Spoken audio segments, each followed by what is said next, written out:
Tamir_46 just subscribed. Mona. We are live. We are live, yes, from round 5. This is round 5 of the GTE Winter Series hosted by SimRacingOnline. You are watching the official driver standings from the previous 4 rounds. Johnny Gutierrez leading the standings with 75 points, followed closely by Matt Horst with 57. Then is the new sensation, Matteo Dentella with 45 points in just the space of 2 races, followed by another Italian driver, Lorenzo Bettini, with 36. A very packed midfield because all the way till P10, they're in about 20 points. Joe Brown being the 5th position for Hex Sim Racing with 33 points. Tony Talvice, a bit unlucky in the last couple races, is only able to amass 27 points, followed by Edward Jones for Bad Voices Racing, yet another driver for Bad Voices Racing, amassing 24 points total, and of course he hopes to improve as we go further. Didier Coelho, the French driver, with 22 points. Dennis Bart Eriksson with 20. Thomas Holsel with 15 completes the top 10. And what a tight midfield we have. And of course, Johnny Gutierrez had a pretty hectic race last time around in Maastricht, but I'm pretty sure he's gonna deliver today. Newcomb lines up in P11 for eitharacingteam with 13 points. Lewis Middleton then for Ace Motorsports with 10 points. Rob Milliken is P13 for Flying Crowbar Racing, 9 points. Then is John Villegas, who unfortunately has suffered an injury to his shoulder and is likely going to be out for most of the championship. And of course, get well soon, John. We hope to see you again racing here with 8 points. Michael Lavelle for Bracket Kings Racing, 6 points. Peter Williamson then in P16 for Hex Sim Racing with 4 points. Then all the others. And last time around in Maastricht was quite an intense race, especially in the first 15 laps. Then as the field spread out, we saw a huge fight between Matt Horst and Joe Brown, which is critical for the championship. Of course, we know Joe Brown is probably not going to be able to make it today, but Matt Horst will be on the prowl, and of course he needs a good result to try and get away from Joe Brown in the standings.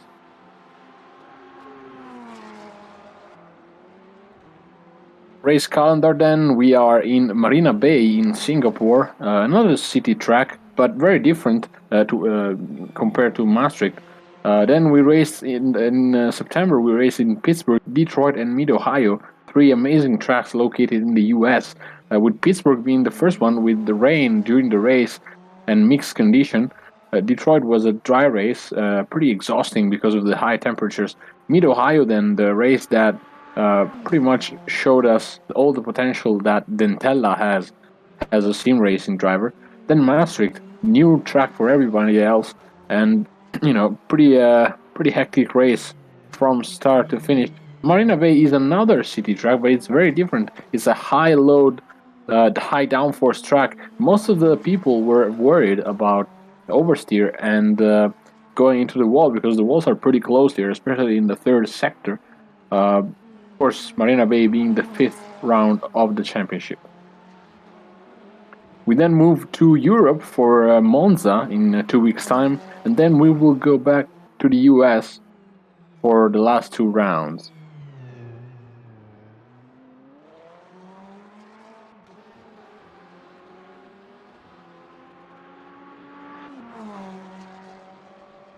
Quali has started, barely 8 minutes left. And we already see many cars out on the track. Johnny Gutierrez with a celebration livery with an amazing American flag and eagle. Such a good looking livery. He is already close followed by Matteo Dentella, barely 0.2 of a second behind him. Then Bettini, so pretty much the charts are imitating the driver standings of the championship. Only 11 people in the server as of now. Of course, we hope that many people are going to join. Of course, this is a pretty unlucky time to be racing because we have a Formula One going on right now in Mexico. So I'm pretty sure all the passionate drivers will be watching that. We see Johnny Gutierrez getting back to the pits as well as Matteo Dentella. Bettini is at the moment the quickest car on the track. He's following what I believe to be Matt Horst. No, that's Thomas Holzel, sorry. Thomas Holzel then in P6. Bettini is surely going to be complaining about the presence of the Ferrari there as I say that. He hits the wall. Was a purple sector, but then he made a mistake, as you can see, he has damage to the Porsche.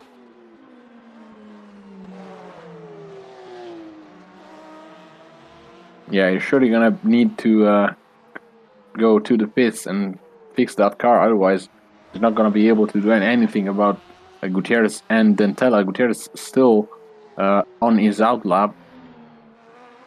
If you're wondering where my colleagues are, Ricardo unfortunately cannot be here today.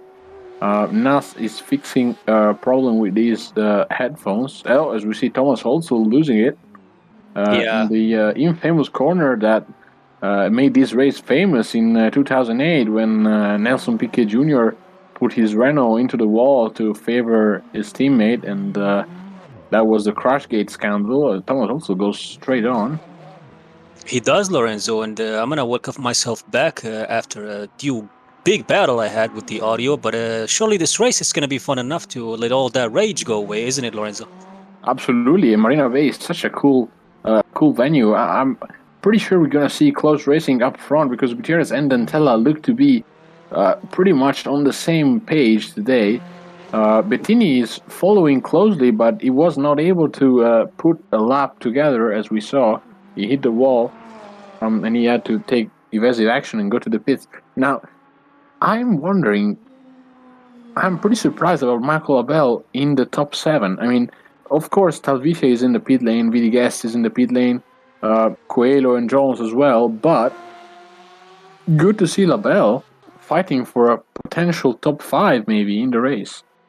Absolutely. I think I was going to say, but I think De Silva, because I'm mistaken De Silva and Labelle. De Silva can't make this race, but it's good to see Labelle doing so good. Definitely in the top 10 for now, and hopefully he stays there. Yeah, as we see Tony Talvice go around the Singapore racing track completing a purple sector. Tony looks to be on the prowl as well. That Porsche, the Porsche drivers are pretty much leading the way. Another great time in the middle sector. He's already 4 tenths down on the previous pole time set by Johnny Gutierrez. Here we have an onboard shot of the Porsche just kissing the curbs on the inside. A bit of oversteer there, but he was able to keep it outside of the wall. Stay as left as possible, launch the car on the inside. He has to correct the oversteer though. I mean, he's double purple, look at that. Good entry there. He has to keep the speed up in the last sector. These two left-handers in sequence and a bit of oversteer as the rear steps out. Tony Talvice tops the charts with a 209.8. He's the first driver to crack into the 209s. And what an effort for Tony. And he's surely going to have a double effort now. As we see, though, Johnny Gutierrez already improving. Is 3 tenths down in the first sector alone. That has to be a cracking time.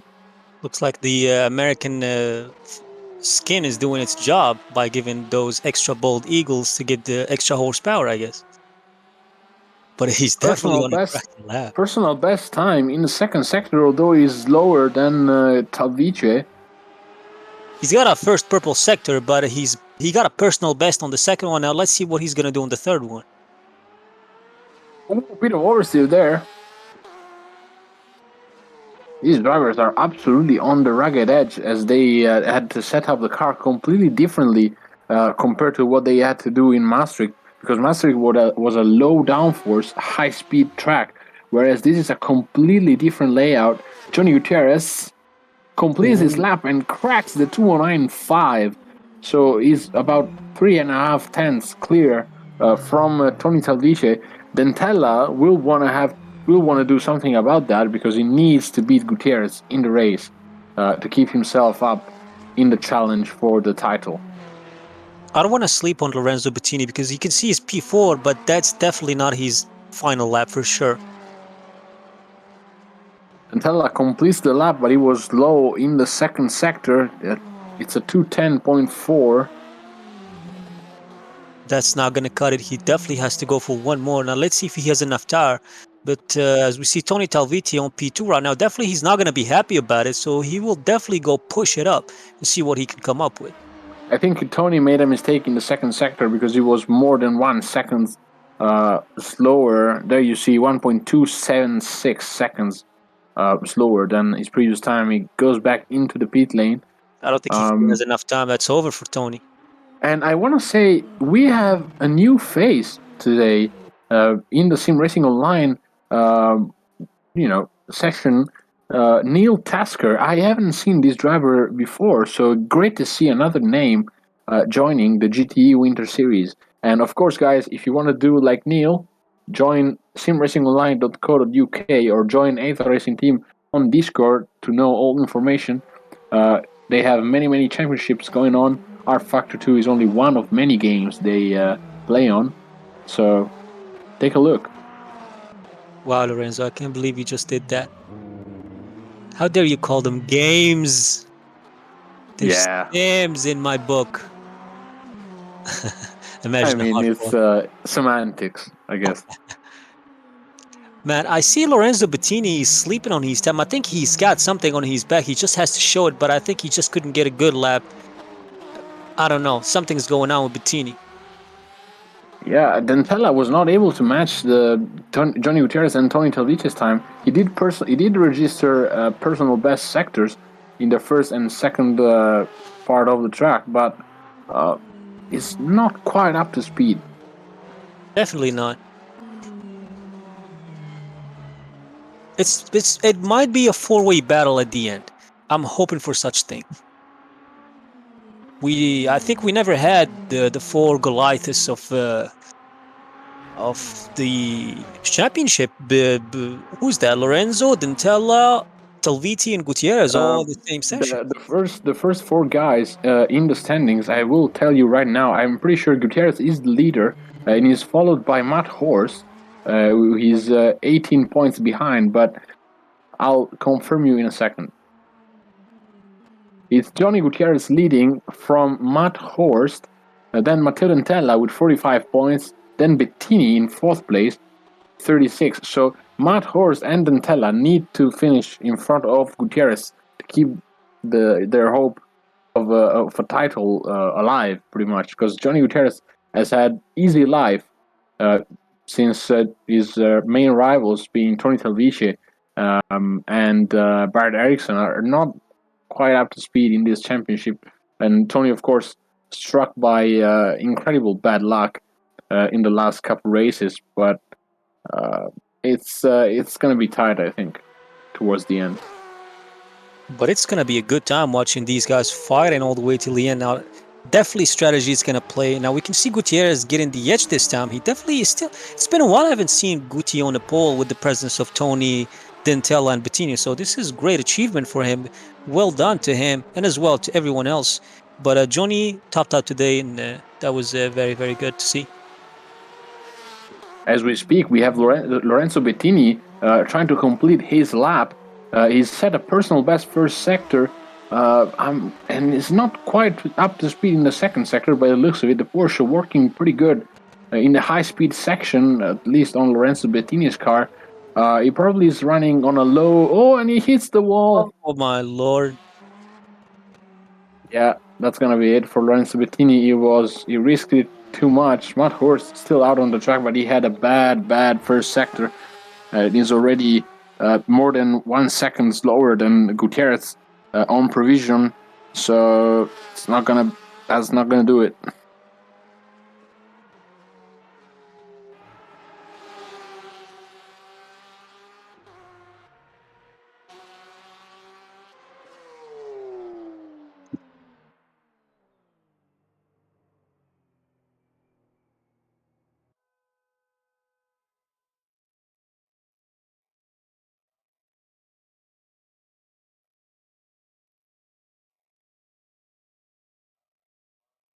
But it looks like the hopes of Bettini went right off as he went to the wall. But surely was a very, very close qualifying in the top three, I would say, all the way to top four. And the rest of the guys are also very close. Thomas Holston and Matt Horst are literally less than half a tenth between each other. So that's a fight for P5, P6 and P5. We will be looking forward to see that.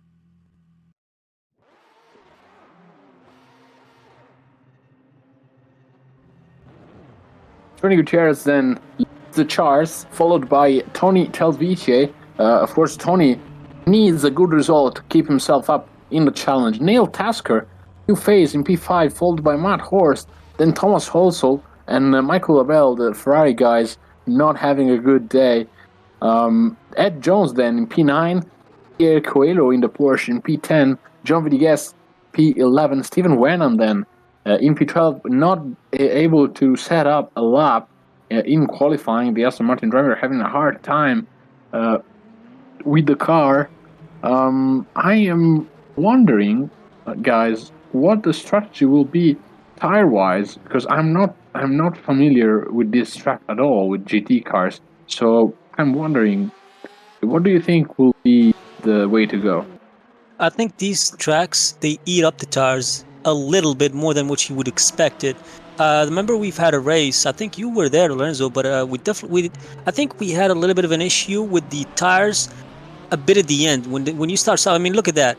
If that happens to you with a very low tire wear, that's gonna probably hinder you, probably send you to the shadow realm or the wall, if you want to be more precise. So that's definitely what you don't want to do, because the damage is set to 100%, which means if you were driving and a fly hits your windshield, it'll probably give you less aerodynamic. And that was a bit of exaggerating, but you get the idea pretty much. I like how we're going through the cars, see the different liveries. I definitely want to look at Johnny Gutierrez's livery. I think that's a new one, isn't it, Lorenzo? Yeah, that's the first time we have seen these Americans celebrating livery. It's a pretty bold livery, if you ask me, with the eagle at the front. Look at that. That's going to look mean in the mirrors, although Johnny Gutierrez starts from the pole position, so nobody's going to see that in the mirrors for now. I can definitely feel the freedom looking at that. I want to be free, Lorenzo. Free me. Yeah, all that's missing is the George Washington pointing towards the picture and say, "I want you." I want you. Yes. Yeah, that would have been a I'm not sure nice that is touch. George Washington, by the way. I don't want to sound ignorant, but I really don't know who that is. So I'm gonna go ahead and say it is. So I'll put $50 on that. anyway, we have interviewed the drivers before the race, and this is what they had to say. We asked them what their provision was on how the race will unfold here at Singapore.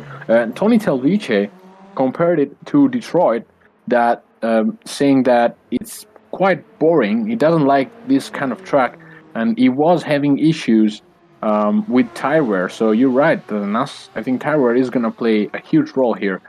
Then we asked John Villegas, and he already loves this track because he loves street circuits. It's as Matteo Dentella said, it's a very demanding circuit.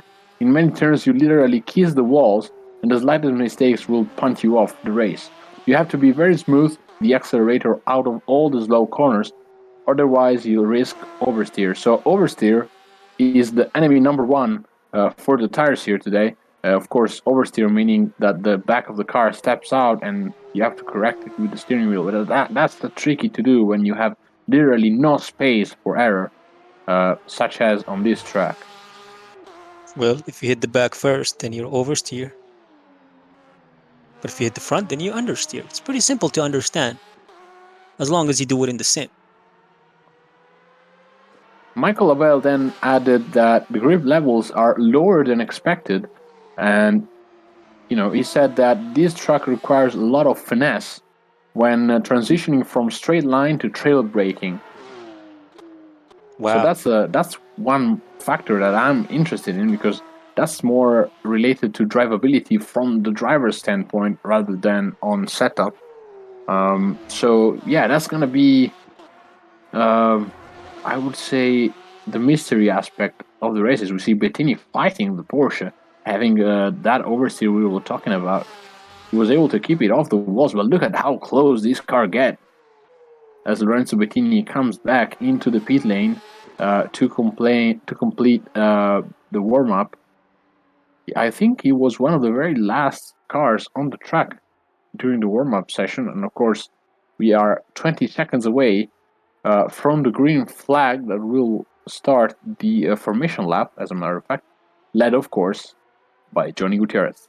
I just want to point out how Tony Talviti absolutely hates this track, yet almost got a pole position. That's yeah, Tony is a very quick driver, and he's very, very professional as well. Even when he doesn't like the track that we are racing at, like today, he will show up and he will give 100% to get the best result possible. And as we say that, he needs to, because Johnny Gutierrez is rocketing away in the driver's standing. Well, just want to point out as well that John VD Guest cannot race today for some issues, personal issues, but he will definitely be watching. So if you're watching, I hope you enjoy it, as well as anyone who's watching as well. Yeah, big shout out to John VD Guest, of course, a very passionate guy about GT racing and racing in general. We hope he gets well soon, and of course we want to see him back on the track as soon as possible.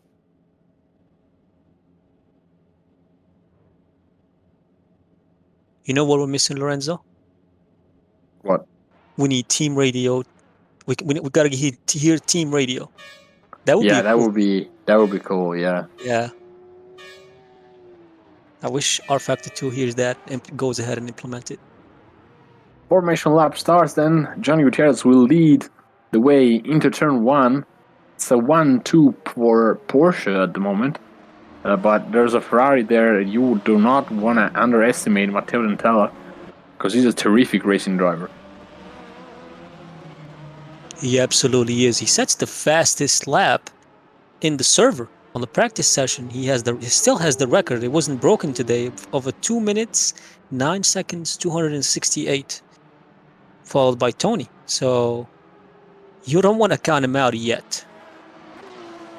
I think Johnny needs to worry about Tony, though. Tony looks to be very, very aggressive indeed. Remember what happened in Holland 2 weeks ago at Maastricht? Tony was starting from the very back of the field, and then he made an incredible recovery in the first laps. So Johnny will need to be smart, as he doesn't need to really fight for the win today, because he has a pretty good breathing space in the driver's standing. He definitely has, as they cross Sector 2. It's definitely a long track for a formation lap, so hopefully nobody collects damage while doing so. But, I mean... and also, shout out to Neil Tasker, first time on this category, and first time on rFactor 2 here on SimRacingOnline, already, slightly outside of the top 5, but still, that's no easy task when you're on a track like Singapore.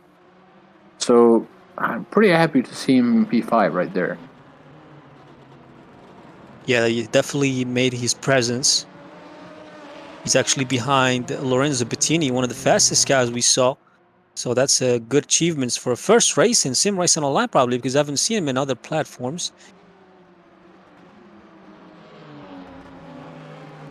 I was going to say, Lorenzo, turn 1, it's a little bit of a fast one, but it follows to a very narrow corner to the left. Now, would you take a risk and throw it there and get past them in the first lap and can take control, or you just want to be a little bit, conservative? I think I'd focus on getting a good exit from turn 1, 2, or 3, to then use the straight as an opportunity to pass Johnny, if I was Tony I'm talking about. But yeah, the first corner is always tricky. We have seen many crashes in the past there happen in Formula 1. Of course, the infamous 2017 Ferrari incident between Kimi Raikkonen, Sebastian Vettel, Max Verstappen, and Fernando Alonso. So it's easy to mess it up. We are on the straight. about to go racing as Johnny Gutierrez crosses the line and starts the race from Tony Talvice in second place. Lorenzo Bettini already making a move on Dentella. Dentella had a very slow start. He's gonna be able to recover that, I think, but Bettini with a huge leap, and he got himself in P3. What a start from Lorenzo Bettini. Yeah, what an amazing start from Bettini indeed. Definitely all the way up to P3. I think he made up he made a position, I believe, because he was all the way up ahead of Neil. Neil Tasker as well on the move. There has been a contact there. I think Thomas Holzel was low off the before the straight. Neil Tasker has collected damage, I think. Not sure what happened, but Thomas Holzel goes in the inside of Michael Labelle. Oh my god, it's already getting messy, guys. A lot of things are happening in a very fast time, but what we can definitely tell you is that Gutierrez kept his lead and Tony as well, but Bettini is all the way up in P3, but Neil dropped all the way down to P8. And now Dentella and Matt Horst takes over the position that Matt Horst take over the position that Neil lost. He lost 3 positions. But I believe he can come back. The fight is still on. The cars are still close at this stage. It's definitely still on if you want to get your elbows out and start fighting. Oh, look at that. That's Ed Jones. A quality save from Neil Tasker, suffering from oversteer. The Aston Martin is struggling to keep the power down on the track. And a good save by Neil Tasker. Oh, and Didier Coelho, I don't think they collected, but Didier Coelho will not want to repeat that. The guys were able to brake in time and not collect damage. Didier Coelho then protects himself from Stephen Wenham in 11th and last place. I think Jones saw his life flash before his eyes when he did that. We are missing the battle from the leaders because the top 4 is pretty much together, as we see Johnny Gutierrez still leading from Tony Talvice then, and behind them is, I think, Lorenzo Bettini is still in P3. Then we have Matteo Dentella, then Matt Horst trying to close the gap between himself and the top 4 drivers. This is a direct battle between Johnny and Tony. Tony will need a win here, and with Johnny Gutierrez behind him at least. Of course, for an ideal scenario, Tony would need to win and Johnny to finish outside of the podium, as Coelho is the first guy to come inside the pit lane. I think that is due to the damage that he collected in the first lap incident that involved him, Wenham, Tasker, and Ed Jones. Yeah, Tasker as well lost a place. He's now behind Ed Jones. It's gonna be Tony Talvice had a slight contact with the wall. Ooh, that's not good news. That's not what he wants to do. I don't think he has extensive damage, but this kind of contact can cost you dearly in a race like this. Remember, we're only in lap 2, so Tony will need to make something about that. Because Johnny Gutierrez is keeping his cool, is in complete control of the situation as of now. And Tony has 2 very angry drivers behind him, Lorenzo Bettini and Dentella. Bettini, of course, hungry to beat Dentella, but also for a higher place finish because he is P4 in the standings, trailing Dentella by 9 points. And of course, pretty much everybody except Johnny Gutierrez needs to win the race. So I think we're going to see a close battle here today. We definitely will, but I think what we can point out as well is Dentella is on mediums while Bettini, Gutierrez, and Talvice are all running soft tires. So maybe Dentella is looking a step ahead. We don't know yet, or maybe he could be on the wrong set of tires. We'll definitely see that when it comes to the pit stop. But we all know, is there a pit window for this race, Lorenzo? I keep forgetting. No, we do not have a pit window as we did in the GT1 series. Although there is an optimal strategy, we don't know what it is yet for this track. We have never been there with GT cars, so this is pretty much a first time. Johnny Gutierrez then with a new best lap time of 2 minutes 11 seconds and 5/10, a very, very long stop for Didier Coelho. as we are watching him in the pit lane, it's 2 minutes and 20 seconds and counting of stationary time. Not what he wanted to do in a first lap. Wow, Gutierrez is going flying right now, putting the fastest lap. It's not so fast, but it's half a second faster than the rest of the field, including Tony.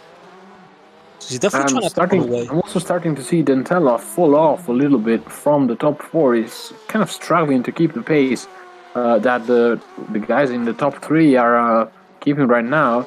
Although we know he's on medium tires, so not sure if it's the right strategy. Of course, Dentella being the sensation of the last couple races, the winner, in fact, of the race in Maastricht.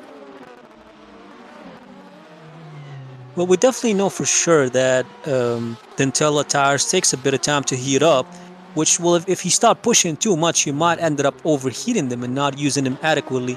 So maybe he's actually doing the right thing by just doing his pace and not trying to force it, as he probably knows, or maybe not, the other cars are a little bit faster. They has to be on soft tires, but we don't know. We'll see how this falls out.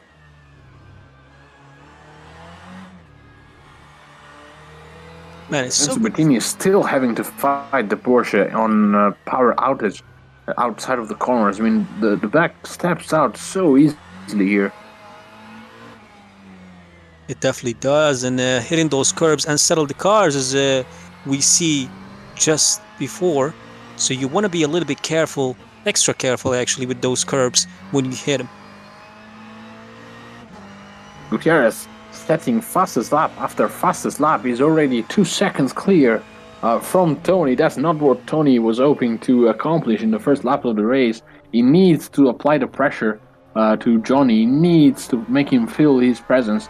Otherwise, championship will go away from Tony's hand.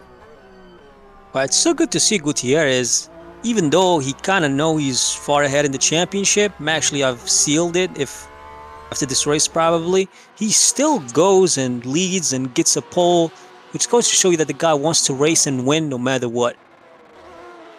He's a very competitive driver indeed, as we see 3 other very competitive drivers battling it on the track on close distance, being Tony Talvici, Lorenzo Bettini, and Dentella. All of these drivers studying each other and trying to see the difference in trajectory lines and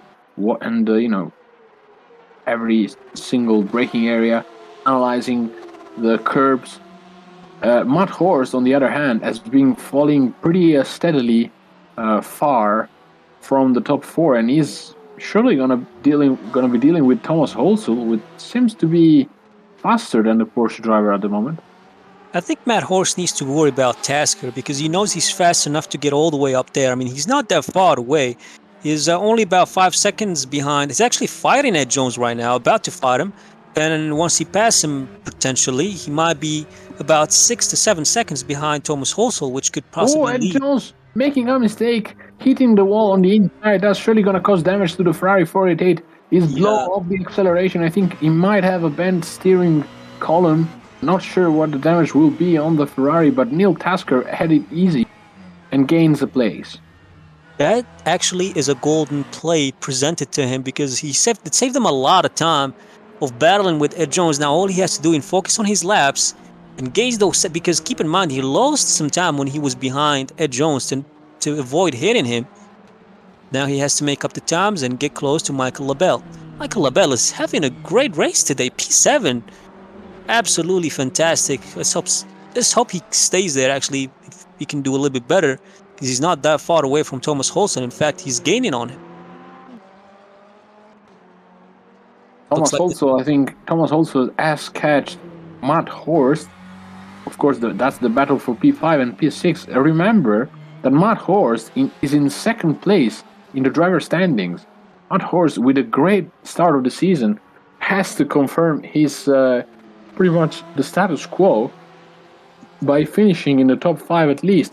Otherwise, he will lose crucial points to Bettini and Dentella, who are his direct rivals pretty much. He's only 18 points trailing from Gutierrez, but Gutierrez is now leading the race and Horst is in P5, and I don't think he's going to be able to battle with Johnny directly unless Tony does something. Tony is now 1.8 seconds behind Gutierrez. And if Tony and Bettini were to pass Gutierrez, that would play tremendously into Matt Horst's hand. It definitely will. Oh, Ed Jones. Thomas Holzel with a slight mistake. He saved the line, but he was quite wide there. Yeah, the walls are proven to be an issue if you collide with them. Now, you can see that this track... Ooh, that's another touch. The track is wide enough. You can get away with it if your speed is too low. But if you start sliding at high speed, as we see a battle already going on. That's Bettini on Talvice. What happened to Talvice? I cannot believe this, guys. Again. This I cannot believe it. Please tell me it's not the same thing again. Where's Tony? I want to keep an eye on Tony. Tony is slowing down on the track, and Matt Horst and Thomas also are almost... No way. My God, I have no words for this, guys. He's backing up. He's backing up. He might be good. He's not out yet. Wow, this is Yellow actually flag waves as Tony Talvice falls down the order. Not sure what the problem is for him, but he needs to do something about it because he's losing crucial time. He was running in P2 all the time behind the leader, Johnny Gutierrez. Such a shame for Tony Talvice. So unlucky in this championship. I cannot believe this, guys. This reminds me of Charles Leclerc. You cannot get any good race, man. And the guy is good. He's really good. He could have been a potential fighter to Gutierrez, but with this issues he's been getting lately, I mean, this has to be the 5th in a row that issues. I think so. I think this is the 5th time. No, maybe he had a quiet race in round 1, but all the way from round 2 to this particular round, so round 5, that's 4 races.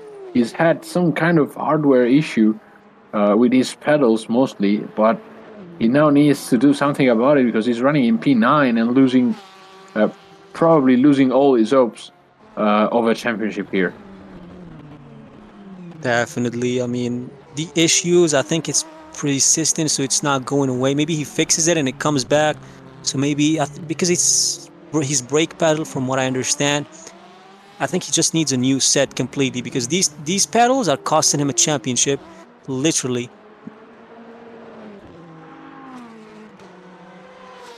Well, this opens a window for Dentella to get some valuable points because he's definitely still not out of the championship. Definitely, but he's losing points towards Bettini. Bettini, of course, trailing Dentella by 9 points. Dentella is now behind Bettini for a total time of 1 second. They're right there, and Dentella can see Bettini clearly in front of him. That's gonna drive him probably even faster. Of course, motivation plays a huge role in this situation. We have yellow flags in Sector 2, not sure why. By the way, Gutierrez, the fastest guy on the track by far, is 4.5 seconds clear from Bettini now.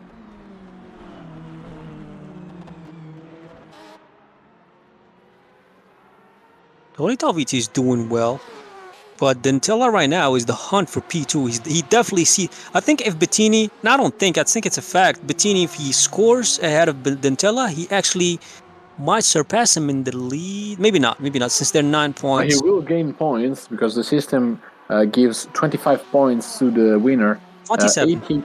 18 points to Bettini as it stands now, and 15 points to Dentella. So Bettini will gain 3 points on Matteo.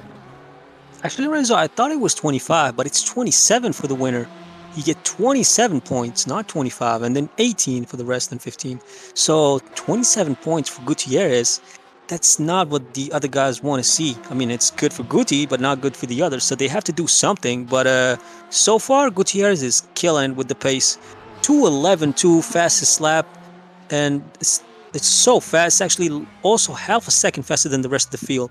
There's no way to catch him, but Bettini is still hanging there. 3.6 to 4 seconds away. Still not out of the fight. Still a long time ago. A long time to go for the fight to possibly start. Maybe strategy can play in.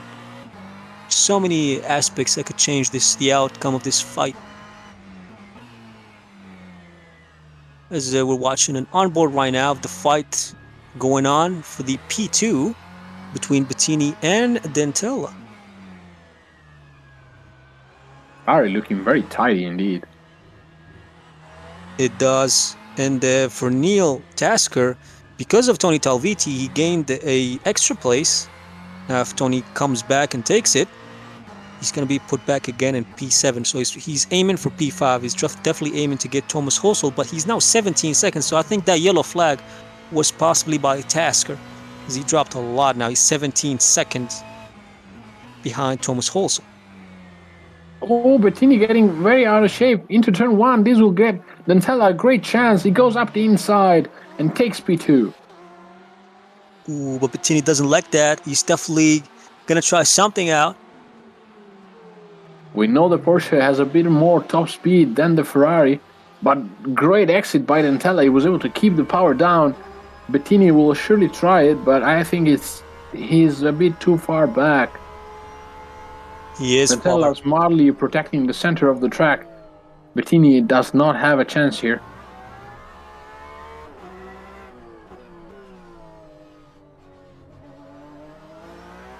I mean, he can stay with him. If he doesn't pass him, staying with him is not a bad thing, because you can get him on the pits, or the strategy, if you want to call it. That's true, but this battle plays into the hands of Gutierrez. None of these two drivers, Dentella and Bettini, need to lose time compared to what Johnny Gutierrez is doing, because Johnny, of course, is already 7 seconds ahead now. So these guys cannot afford to mess around and lose time, as my God, Bettini with a terrible oversteer out of the airpin, and Dentella is gone. Yeah, Sector 2 definitely not something Bettini likes a lot, because I saw him was understeering a lot, building up a lot of heat on his tires. You don't want to do that, because it makes your car a little bit unstable and unpredictable. I think Thomas Holzel has reached Matt Horst. They're very, very close together now. Now that's something you want to see, because Thomas Holzel is about 0.7 of a second behind Matt Horst. There they are. The Porsche driver not looking very fast compared to the Ferrari behind him. Thomas Holzel, of course, eager to get a result after the bad luck that struck him a couple races ago. Thomas Holzel now hounding the Porsche. Less than a second separates the two. I'm pretty sure we're going to see a battle unfold. And look at the difference in the lines. Thomas was able to keep a tighter line, but Matt Horst, as a result of his line, although he went slightly wide, he could carry more speed, and that actually gave him just enough breathing space to distance Thomas Holzel and not give him a chance into turn 1.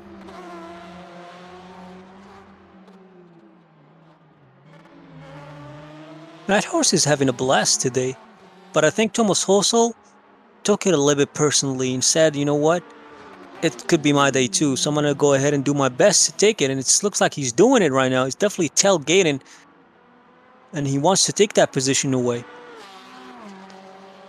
No, you just don't want to be a little bit greedy on Sector 2, especially on those corners from left to right to left. I'm talking turn 4, 5, 6.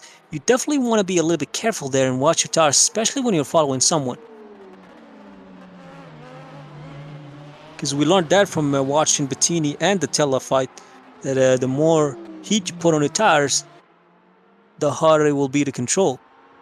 Oh, and Dentella is gaining big time on Gutierrez now. Not sure what happened to Johnny, but Dentella is now 5.5 seconds behind Johnny. He was about 7 seconds, trading by 7 seconds, Johnny Gutierrez, but now the gap is closing.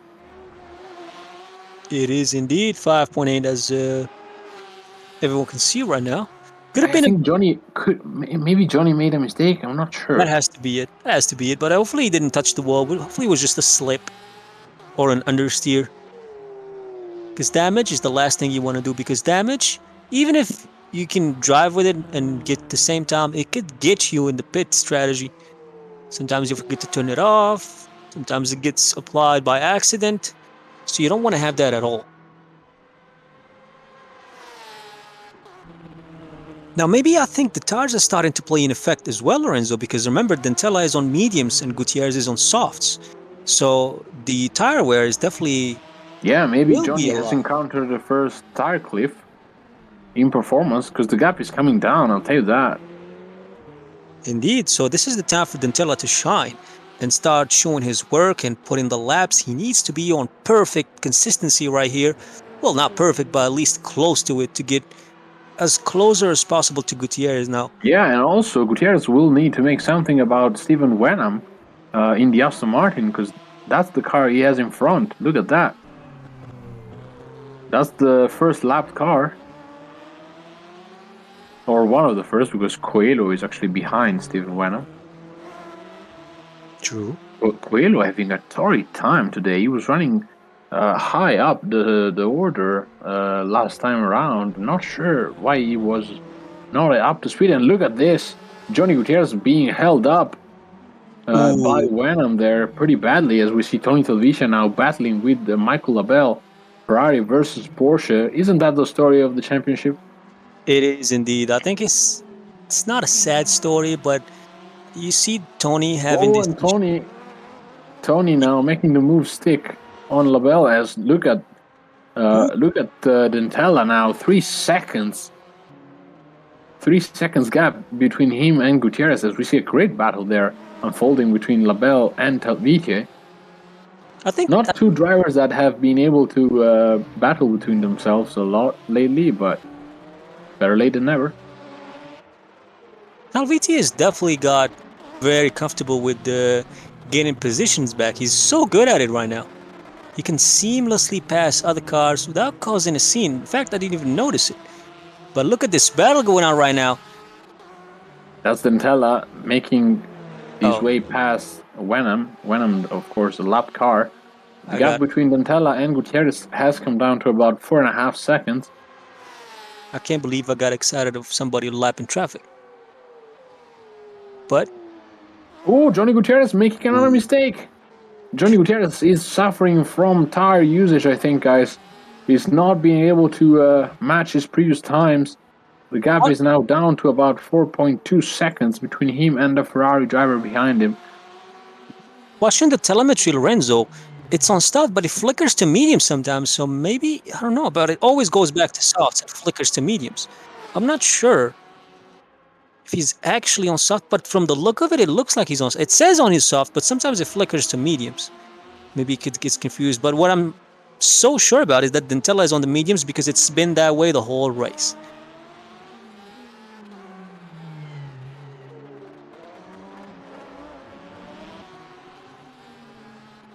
The key, guys, is consistency. Dentella needs to keep applying the pressure and not worry about Bettini. Bettini is in a pretty disadvantageous situation compared to Matteo, because he's trailing by more points.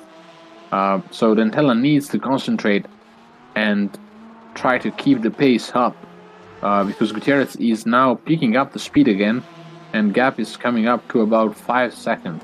Tony Talviti made a pass just as we were speaking, Lorenzo, on Ed Jones, making his position up to P7. Now he's 4 seconds behind Neil Tasker. And it's actually going even down fast. Tony Talviti got a heart. He definitely is not the guy that would break down if something goes wrong. But if things can't let you drive at all, what are you going to do? That's, I think, the problem that's going on with Talviti.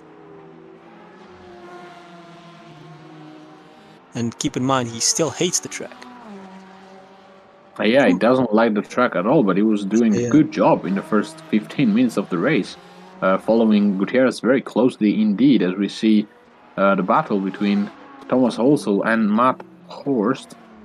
Of course, Horst benefiting from the I would say disappearance of Tony Hilvice from the second place.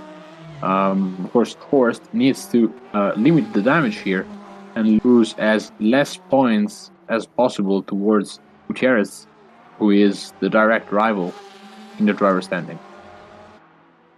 Yeah, he's definitely benefiting from that. Wow, the track is a bit lively. Not a bit, I think it's... Well, if the crowd were moving, but they're there, so it's lively. We got the lights, It's we're racing at night. It's beautiful. A very iconic location in modern motorsports. Indeed, it is. Alicia then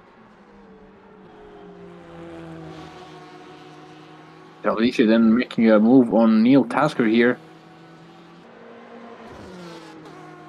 I think he's gonna get the job done. Trying to go up the inside, Tasker wisely decides to give way as Tony is not.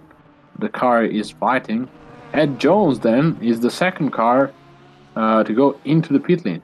It's not his fault. He actually did well by not resisting too much. It's not his fault. It's because he will lose time, and he will also make Tony lose time. So he just let it go as it was. It's not his fight. Is not with Tony. It's with Thomas Holsel. He's 2 seconds, I believe. No, wait a minute. He's 25 seconds behind Holsel. So something definitely happened to Tasker. He definitely fell off a lot than what I expected, because he was 17 seconds. Now he's, because Tony, when he passed him, he's 27 seconds behind Thomas Holsel. I would still say it's good performance for Tasker for the first race. It's definitely good performance.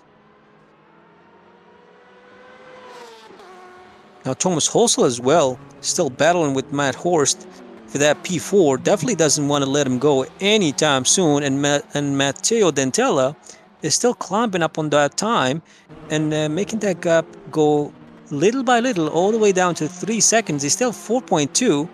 But Gutierrez is definitely suffering from tire wear, or maybe collected a little bit of damage that is hindering his performance. Something is going on for Gutierrez, because that's not the pace of the guy who just put the fastest lap over and over for the beginning stage of the race. Now I think they're going to be a lap in traffic. Yep, that's Steven Wenham in front of them. So hopefully he makes way for them really quickly. Actually, passing traffic could be an advantage for you if you want to get a position. So you want to be smart at where you want to do it, where you want to execute that pass. As we see a black dust right there. Dentella, sorry to interrupt you, Nas, but Dentella is closing once again. He is. And Johnny Gutierrez will need to make something about Didier Coelho, who is the loud car directly in front of him. So this is a good chance for Dentella to cut the gap down. Indeed. I mean, Dentella has to pass him too, but if can he... This battle is heating up as Steven Wenham makes way for Matt Horst and Thomas Holsel to pass. Thomas Holsel thought about it, then backed off. I think that was a good chance, though. It was so close. Matt Horst could have tried it, but probably didn't feel as it was safe. He still has an hour to go, so it's not over. But maybe sometimes get in a position and, you know, sacrificing your body work, getting damage.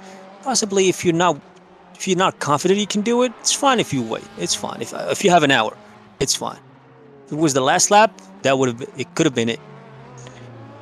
But I'm sure he knows that, and he's definitely following the conservative way, because he knows he's still within target. He can pass him at any time soon. Now Gutierrez is picking up the pace a little bit. Yeah, he has passed Didier Coelho, so he dispatched the lapped car. Fun fact of the day, guys, this is the first night race that we have broadcasted here on SimRacingOnline. It is, yes. Road America wasn't at night, right? No, it wasn't. It wasn't the actually, I should correct myself. This is the first full night race that we have broadcasted, because we did have a couple races where we had the day-night cycle. So we started in the day, and then it became darker and darker as the race went on. But we started here today at the 2020 GMT, and we're having night all the way. Ooh, if you're looking at this, Lorenzo. Oh, Johnny Gutierrez making a mistake. Sorry about that. That's exactly what I was gonna say. He actually lost time before he did that. So it could be his braking. I don't know what's going on with Gutierrez, because he picks up the pace and suddenly loses it all. So he's playing with this balance. Hopefully it just doesn't overflow.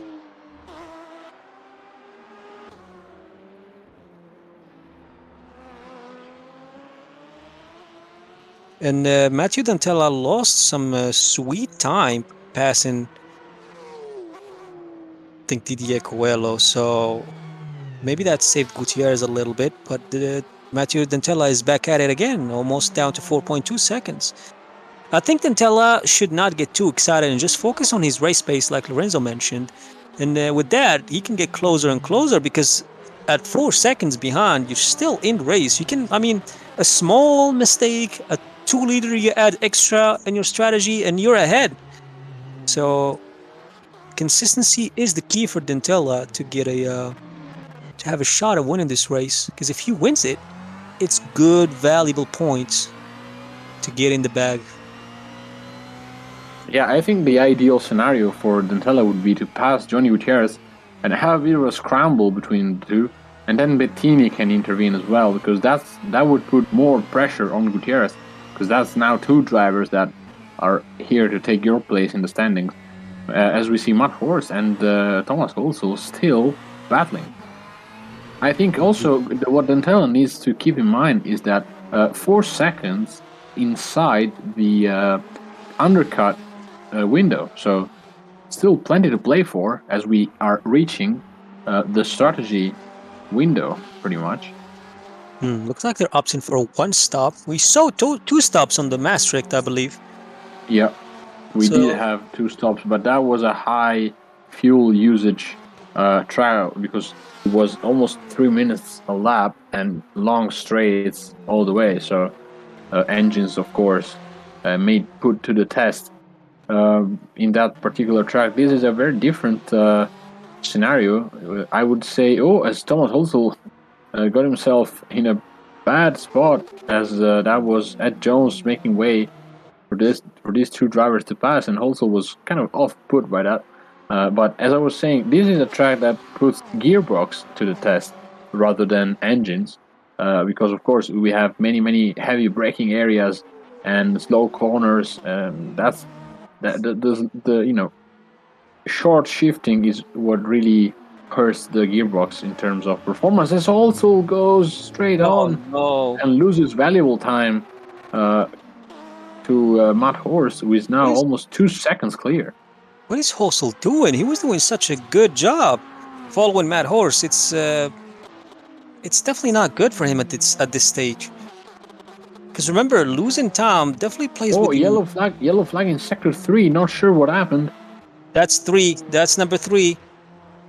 I'm sure that's Bettini. Yeah, Bettini. What happened to him?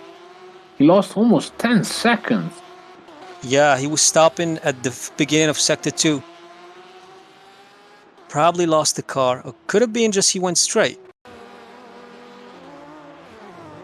Oh yeah, look at this. Yeah, he went straight. I got it, Lorenzo. Where's my $2? Ooh. Actually, he got damage too. as well. Lord Almighty. What happened to him? He lost concentration probably and missed the braking zone by a long amount. And he is coming to the pits. Drama for Lorenzo Bettini. This is tremendous for the championship. It is. I think Dantella, now that he knows he's 19 seconds ahead, he needs to put his head down and focus on that consistency. The sector 2 of Dantella is way better than Gutierrez.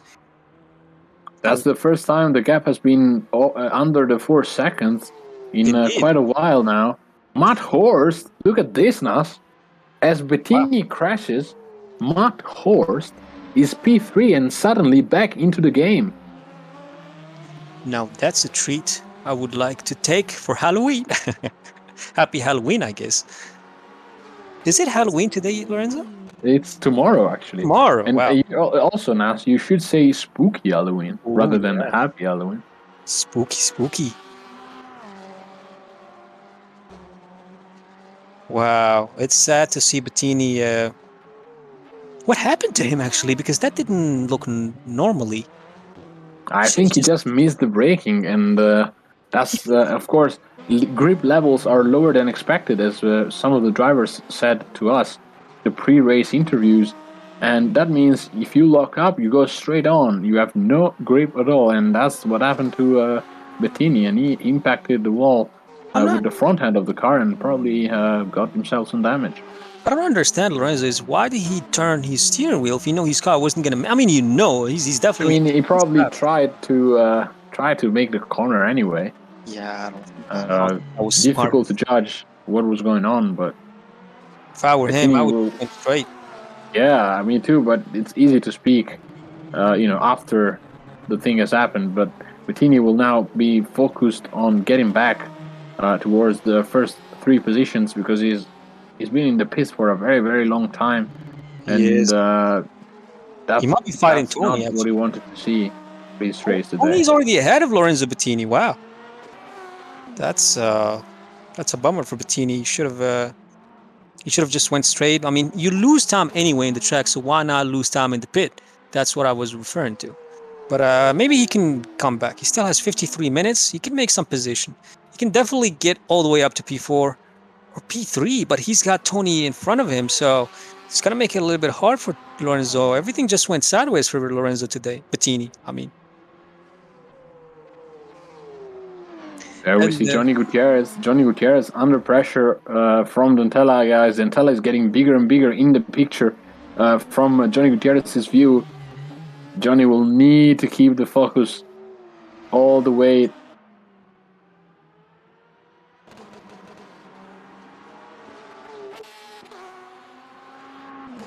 "35 minutes of racing have gone by, and Matteo Dentella just put a cracking lap in, and that's the reason why he's been able to catch Johnny Gutierrez at such pace. Look at him jumping on the curves. Absolute trust in the 488 GT3 Ferrari.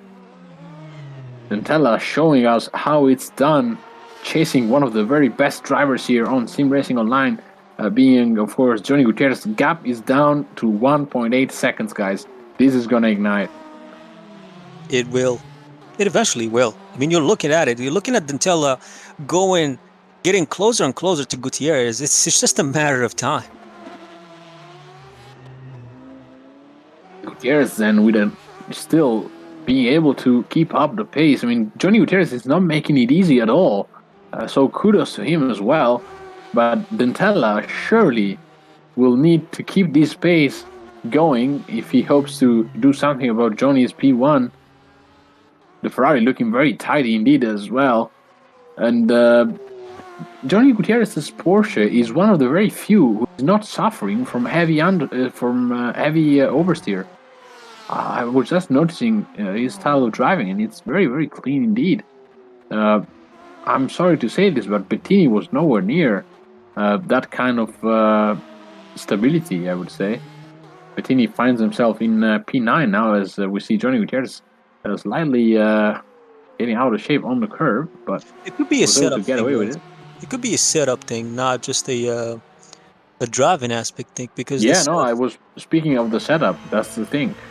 Johnny, I think Johnny was able to get a better, probably got a better understanding of the car, and was able to find a good sweet spot in terms of setup. Although he's going wide often, probably tires not working properly on his Porsche now, as Dentella closes up by a long amount. He's now 1.8 seconds behind the American driver and back-to-back champion. Of course, he won the GT3 series in IMSA back in April and May.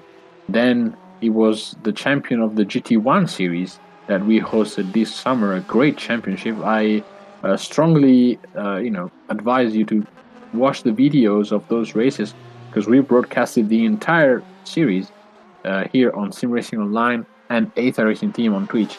So that's Johnny Gutierrez is for sure one of the best drivers here, and Dentella is putting that to the test and trying to get to the top of the mountain, I would say. Yeah, I mean, he's the two-time back-to-back. He's at the tippity top of the mountain. He's probably only halfway up. Now, imagine if this race had rain. That would have turned things sideways. That would have been a curveball for sure. For sure, yeah. Well, Tony Talviti, actually I was going to say Dentella started P3. Now he's fighting for potentially the lead. great stuff to see from Dentella today, but not the same story applies to Tony, which he is technically gaining on Gutierrez. He's now 54 seconds. He was more than a minute. Now he's less than a minute by 5 seconds. So Gutierrez, if the battle had started between Gutierrez and Dentella, I think there needs to be a little bit more careful, because one slip away and Tony Talviti is tailgating you, and you better do something about it. Yeah, but rather than Tony Talviti, Gutierrez needs to watch Dentella and Matt Horst, because don't forget that Gutierrez is first in the standings with 75 points, but right behind him, at 18 points distance, we find Matthew Horst, running currently in P3 with a brilliant race. And, you know, he just needs to keep the pace up and try to limit the damage if Johnny Gutierrez is able to keep his P1 all the way to the checker flag. So Matteo Dentella will want to do something about that.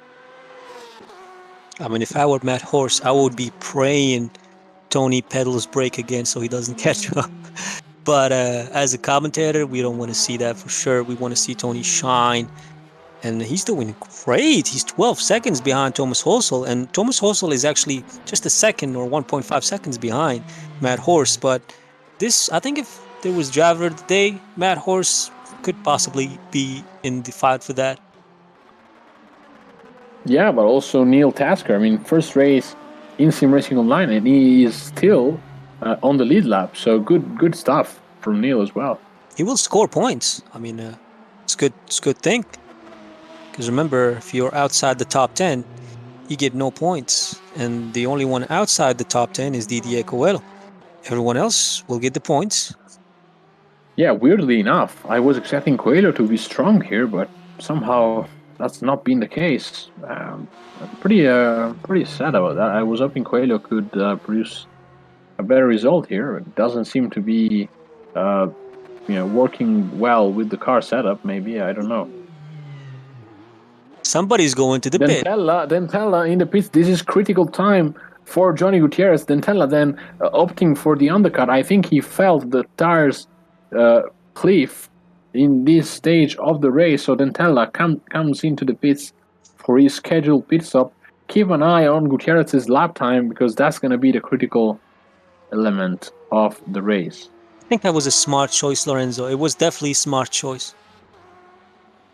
Changing your tires right now, starting playing games when you're 2 seconds behind, it could pay off.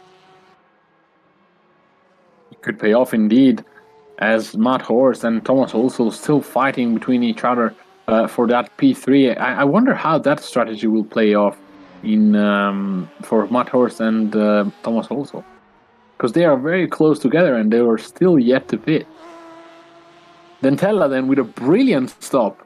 29 seconds of stationary time, comes in outside the pit lane and is now P4. I'm pretty sure he's hoping that Horst and Hosel go into the pit lane as well, so he doesn't have to dispatch them on track, and that will get him to lose less time as possible. Although he has a lapped car in front of him, he needs to make sure Michael Labelle does not hold him up.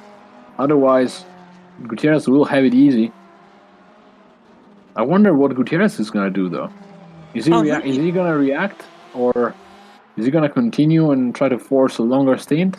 If he reacts, I think he can do. I don't know if he's running a race engineer right now, but if I think you should take this from this, Lorenzo. What do you think is the best thing, since you're the one with the experience at that? I think if you're in first, just copy whatever the guy behind you does. Indeed. Just counter-attack him as close as possible, because you have less, you don't have to force a weird strategy. You don't have to risk it. You're first, and then as we speak, Johnny comes into the pits. I think that's a smart choice, because if you're first and you're under pressure from the guy in second place, but the guy in second place is trailing you in the championship, he's the one who needs to make the move. You're in control of the situation, so if he tries something alternative, just do the same. In worst case scenario, it doesn't pay off and you still finish in front of him because you have track position. So that would be my strategy if I was in Johnny Gutierrez's hand. And of course, Johnny Gutierrez's strategy has been that very strategy. So as we see, Matt Horst, this is another critical stage of the race. Matt Horst into the pit lane. Thomas Holzel carries on to do another lap. Well, Dentella, then I think Dentella might have the edge. Gutierrez is still stationary in the pit lane. Dentella is in front of Johnny Gutierrez. Wow. So I want to know what went wrong here, because looks like Gutierrez did the right thing of pitting, but maybe just Dentella had a cracking pit stop.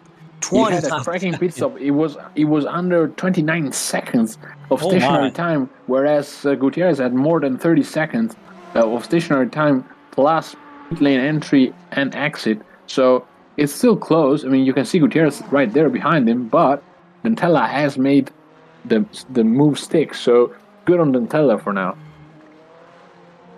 Yeah, that was an amazing pit stop done by Dentella. Thomas also leads the race briefly.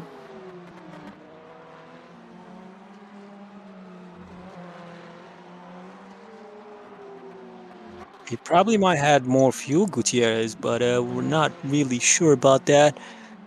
But Dentella's strategy is definitely working out for him. All he got to do now, I mean, he's got no potential threat, because Tony Talviti is all the way down. Bettini as well. He had a crash. He dropped a lot of places. So Dentella, all he got to do is stay sharp. I mean, Gutierrez is right behind him, but he's got to play the consistency game and just focus on his tires. He knows that once Gutierrez's tires starts wearing off, his pace definitely start crumbling down. So all you gotta do is keep your consistency and do your race. And this could be a win for Dentella. It might be actually, it could be a fight till the end. What I'm trying to say. Of course.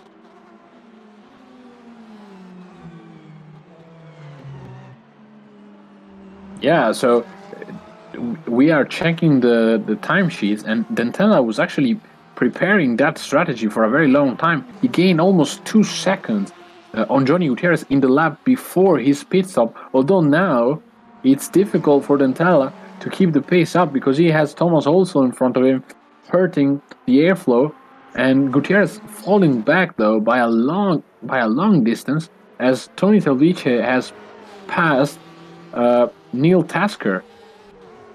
Ooh, so Neil Tasker definitely got caught up with that. And Bettini as well is having a fight with Michael Labelle from P7. It's great to see Labelle fighting with all these fast drivers. I mean, we have seen him fight with Bettini, with Talvice as well in the same race. So this goes to show that even if you are not in the top 3, these drivers are very, very close together. As Labelle messed up the entry there, and that gave Bettini a great chance. Side by side, Bettini is gonna surely have the advantage. Or maybe not. Yeah, he's stronger on the brakes, makes the move stick. Dentella is now 3/10 behind also. He needs to pass the Ferrari before Gutierrez catches him. Of course, this is 4th position, so Thomas is entitled to protect the line as he does so. Thomas also really hurting Dentella there, because Johnny Gutierrez will surely gain some tenths of a second at least. Of course, Holzel yet to pit, so he's not directly in the fight, but that's 4th position, so good on Holzel.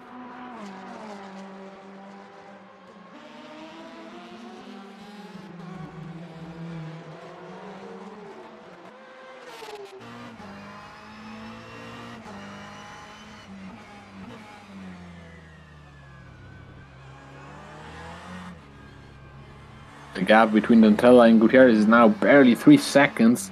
Dentella needs to do something about this situation, because this is costing him the race.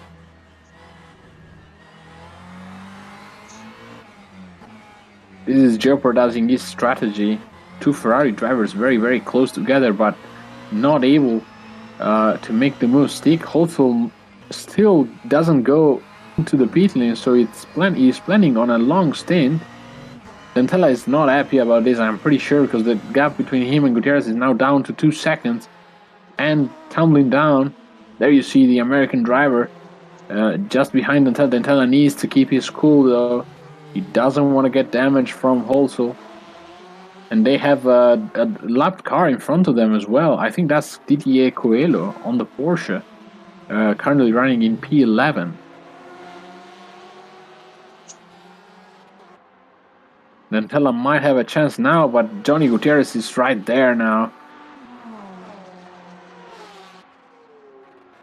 He's too far back. He's not going to try it. Holzel keeps his P1 for now.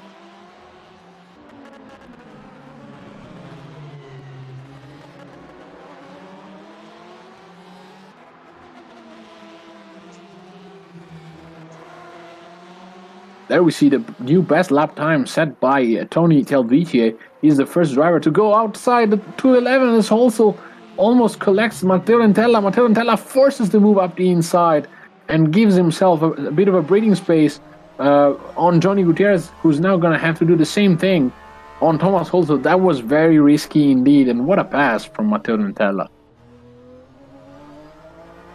Oh, Matteo Dentella loses it. He loses it. And now Holzel is back in the lead.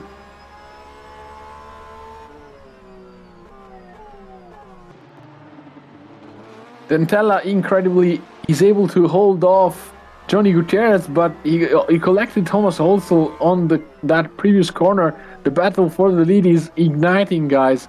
Top three absolutely close together, and Dentella needs to do something about Holzel because Johnny Gutierrez is right here. Dentella forces the move up the inside, and so does Gutierrez. Holzel outbraked himself there. Bad mistake from Thomas, but nothing more he could have done with those used tires. Remember that Holzel is still yet to pit, and now it's between Dentella and Gutierrez.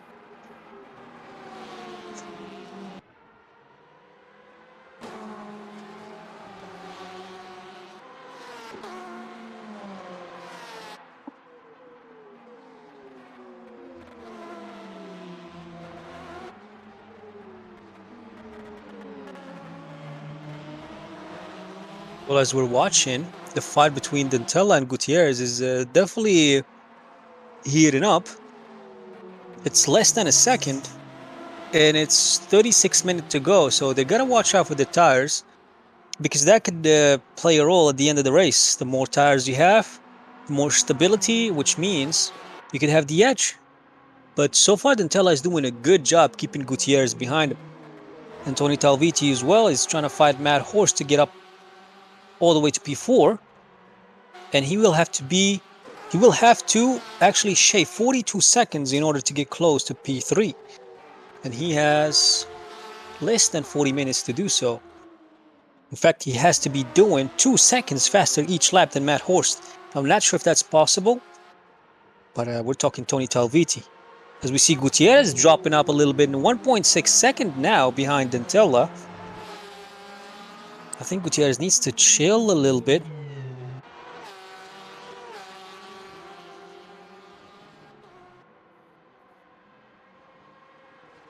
Yeah, considering Thomas Holzel is yet to pit, I think Horst is theoretically P3, so this is a battle for the podium actually between Talvitier and Horst.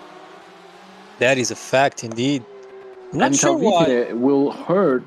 He will hurt Thomas. He will hurt Matt Horst pretty badly if he passes him, because Horst is fighting directly with Johnny Gutierrez, who is now not in P1. So that's probably the best scenario for Horst at the moment, because I'm pretty sure Dentella is gonna try his best to keep P1 on his hands, and Gutierrez is probably gonna do the same to change his position into a P1, which was the qualifying result. Now Gutierrez is very, very close to Dentella. Indeed, I think Dentella is suffering from damage that he collected with Thomas Holzel.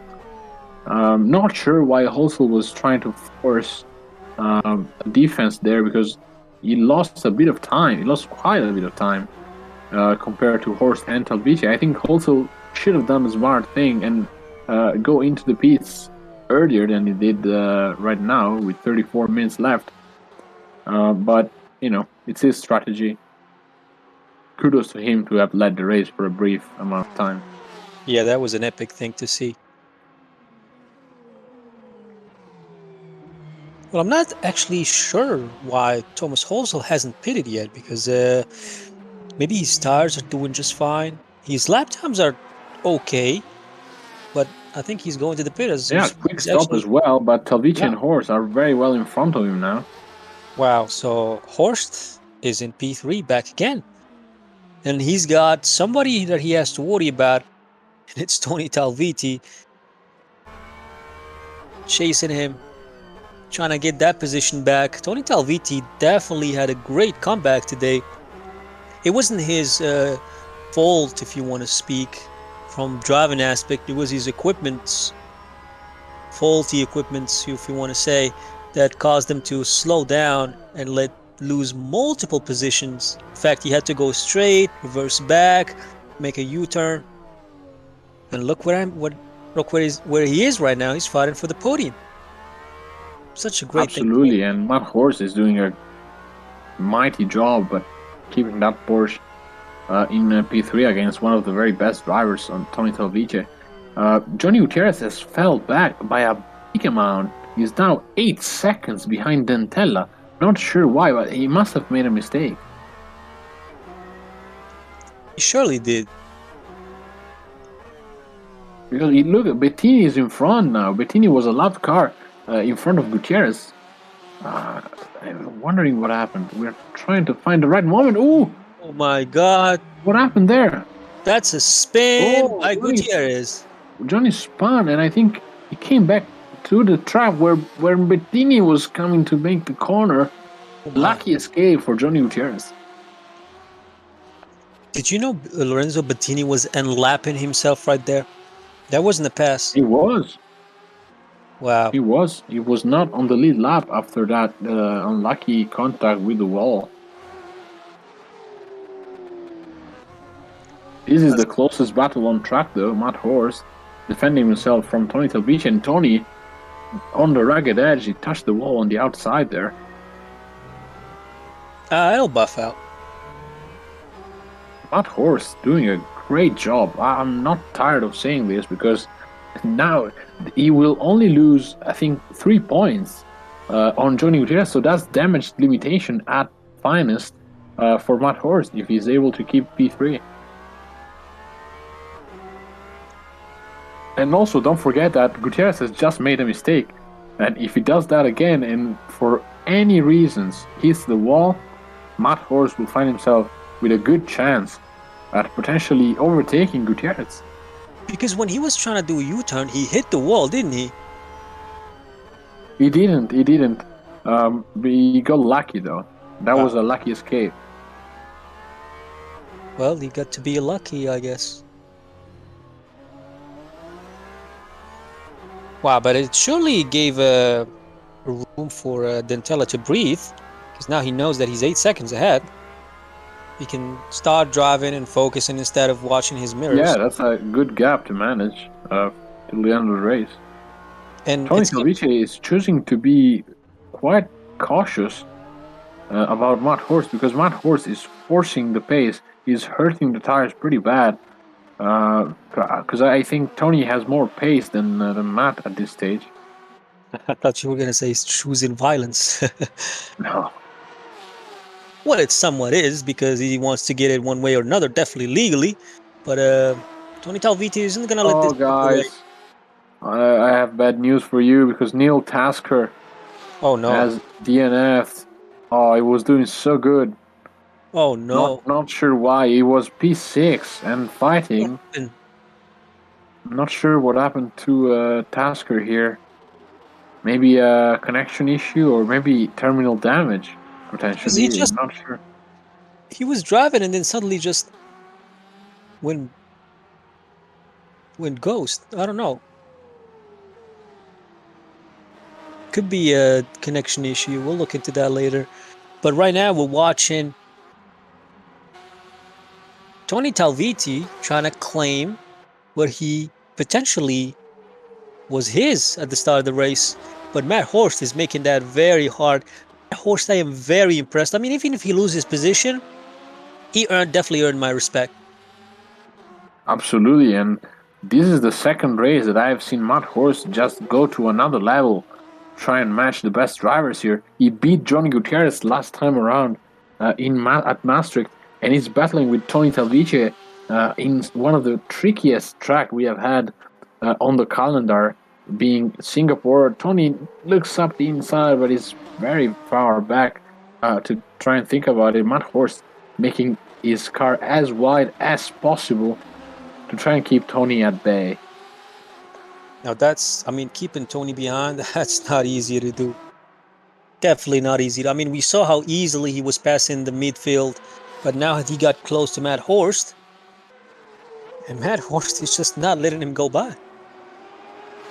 He will not go down without a fight, and rightfully so. I mean, he's currently P2 in the standings, so he's got all rights to protect himself. No disrespect to Horst, but I never thought I'd see Tony getting denied by a driver as Matt Horst, because I don't think he ever shown us this performance. And no, he has improved by a long shot, because I have seen Tony struggling with only one driver like this, and it was Johnny Gutierrez on many occasions.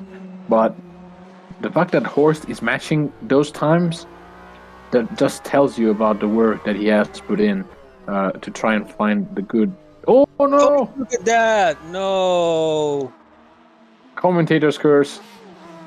Why is he stopped? Oh, he possibly didn't, and he lost another position. Oh no! I will just be quiet now. Well, it was gonna happen anyway, Lorenzo. I mean, it's Tony. Definitely he puts the pressure on you. You think you're fighting him, but he's actually just playing mind games. What I'm not happy about is that he lost the position to Thomas Holsel. I mean, nothing against Thomas Holsel, but this was Matt Horst's race today. He could potentially get him back. He's just 3 seconds, and we have 27 minutes to go. Let's see. P4 is the position for Matt Horst. If he can get that, that's the achievement of today for Matt Horst. But Gutierrez, should I remind you, has shaved up 2 seconds. In fact, he's now closer to 5 seconds, or 5.9 seconds. I mean, underneath 6 seconds.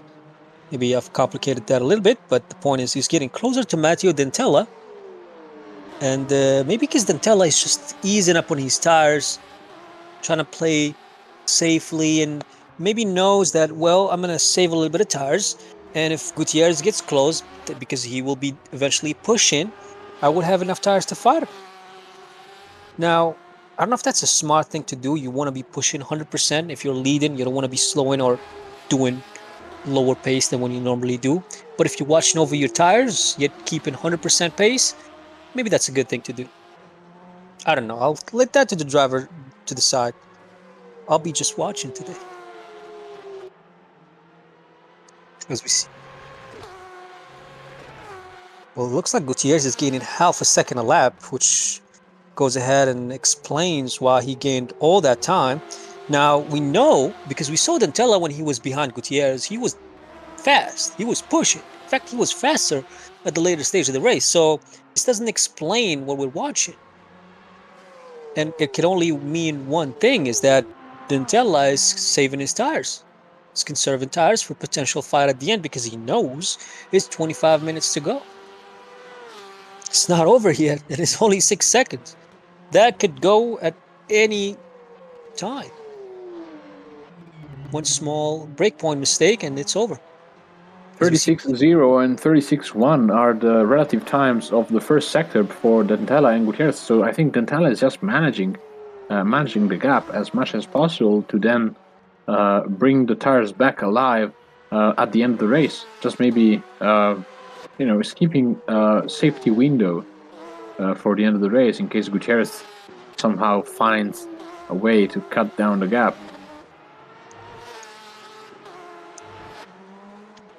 Well, I don't know if you know the way, Renzo, but definitely Gucci knows, as we see him sliding a little bit. He's definitely pushing.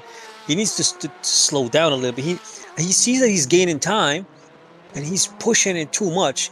Now, is it good that you push? Yes. But you got to keep in mind, you have walls surrounding you the whole time. And if you touch them, you might actually not just lose the opportunity to get the first position, but you might get DNF'd, and that's what you want to watch out for. You don't want to be too greedy on this track. It's what's amazing about circuit type tracks. You gotta be on point. There's no room for mistakes. I mean, there's some runoff areas sometimes, but so far, one mistake is could prove to be lethal. Yeah, and that's happened to Bettini. As we saw before, just one small mistake to an otherwise perfect race in P3 just put an end on Bettini's hopes for a podium, pretty much. He's now not even on the lead lap, unfortunately. And Johnny Gutierrez, even with all that sliding, he still gained quite a bit on Dentella. Not half a second, but slightly more than 4/10. He's not giving up anytime soon. Wow, I wonder how Dentella will not have the a drink. quiet end to the race because Gutierrez is putting pressure. That's for sure. Wow. Well, I don't know. I just want to know. Oh, that was a slide by I believe Holsel. If I'm not mistaken. No, it was a blue Porsche. Not sure which one that was. We'll take a look at that. It was Bettini, actually. I'm not And sure I got why. away with it though.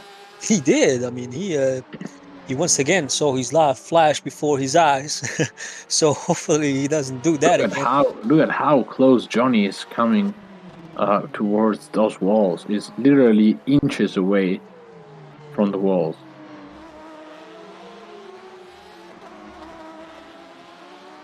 That's about 6 centimeters, if you're wondering. Probably no one was, but yeah, I don't know. Gutierrez is pushing too hard. What do you think, Lorenzo? I don't think he's. I mean, shouldn't be doing this. It's still a bit too early to push this. I mean, look at him. It's I like don't he's know. qualifying. I don't know. Maybe he just feels that the tires are gonna last. Although we do have 22 minutes left, so I don't know. I mean, we definitely saw that his tires didn't held up at the later stage of the race. So to go this hard right now, I'm not sure it's a smart. I mean, you can go faster, but you can see he's in a qualifying mode right now. He's trying to set the best lap each lap. And you know what? That puts stress on your tires. And you know what happens when stress is on your tires? Your car becomes uncontrollable at corners, and that could lead to a potential spin, and you might lose everything you built. Maybe Gutierrez needs to play the safe game and push, but within the limit, not trying to qualify each lap. But who am I to say? It's Gutierrez we're talking. He knows what he's doing, and it may pay off. And I just could look like an idiot at the end. But it's an opinion.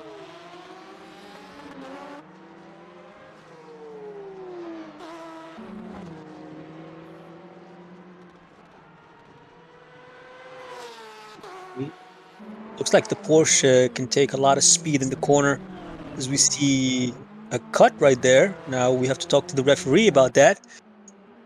Mateo will surely get a warning for that. He doesn't want to do that again, otherwise he might get a penalty. They're both on the ragged edge, but Gutierrez is gaining a lot of time. Gap is now down to 4.5 seconds.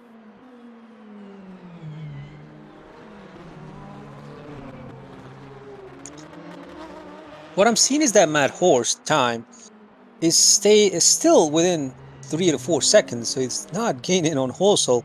Now he could be just driving his race, doesn't care. He knows that it's a good position if he gets, but P5, that's about, I think, 12 or 14 points.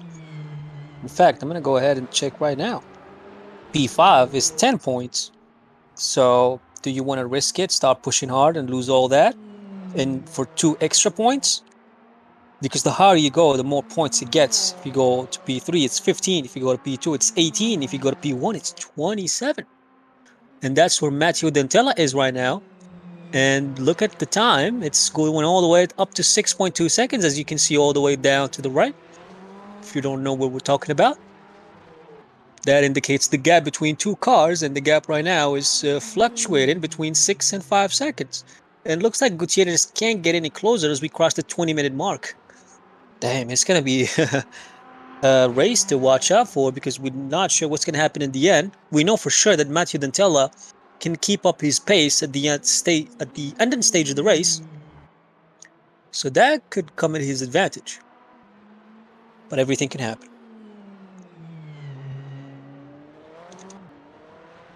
So we see him getting closer to the wall, keeping up his consistency. Right, we see there Gutierrez at the back, trying as well. He's losing time, and he lost it on the last sector right now.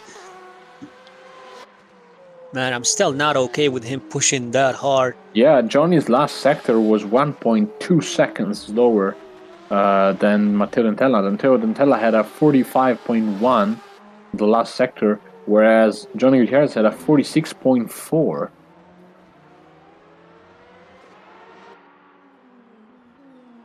Yeah, probably. Not sure what's happening. I think this is related to tire usage. I think Dantella had, as we had pretty much foreshadowed, he kept a bit of life into the tires, whereas Gutierrez, and rightfully so, I mean, Gutierrez was trailing, so he had to force the pace and probably hurt the tires a little bit and is now on the back foot.